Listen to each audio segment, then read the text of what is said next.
Hi friends, welcome to யாஷிகர். நம்மளோட விஜய் டிவியில் ரொம்பவே சூப்பராக போயிட்டுருக்க மகாநதி சீரியல் ஹீரோயின் இவங்க 2 பேரும் வந்து விகடனோட அவார்ட் ஃபங்க்ஷனில் வந்து நாமினேட் ஆகிருந்தது ரொம்பவே சந்தோஷம். லாஸ்ட் டைம்லாம் வந்து அந்த நாமினேஷனில் கூட இல்லையே, எந்த ஒரு அவார்டும் கிடைக்கலையே அப்படிங்கிற ஒரு வருத்தம் ரசிகர்கள் எல்லாருக்குமே இருந்துச்சு. இந்த டைம் வந்து நாமினேஷன் மட்டும் கிடையாது, 2 பேருக்கும் அவார்டும் கிடச்சிருக்கு. ஏன்னா ஒரு அவார்ட் ஷோக்கு போகிறாங்க அப்படின்னா கண்டிப்பாக ஹீரோயின்லாம் அவார்டு இல்லாமல் அந்த இடத்துக்கு போக மாட்டாங்க.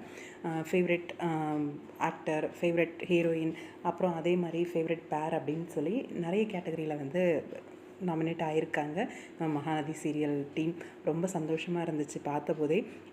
என்னைக்கு அனௌன்ஸ்மெண்ட் கொடுத்தாங்களோ அன்றைக்கே போய் ஓட் போட்டுட்டேன். ஆனால் என்னால் வீடியோ வந்து போட முடியல ரசிகர்களுக்கு. ஆக்சுவலாக நிறைய சோஷியல் மீடியாஸில் அப்டேட்ஸ் எல்லாம் கொடுத்துட்டே தான் இருந்தாங்க, பார்த்தேன். ஓகே, அப்டேட்ஸ் வந்து ரசிகர்களுக்கு போய் சேர்ந்துருச்சு, கண்டிப்பாக ஓட் போட்டிருப்பாங்க அப்படின்ட்டு. இன்றைக்கி அந்த அவார்ட் ஷோ, விகடனோட அவார்ட் ஷோ வந்து நடந்துகிட்ருக்கு.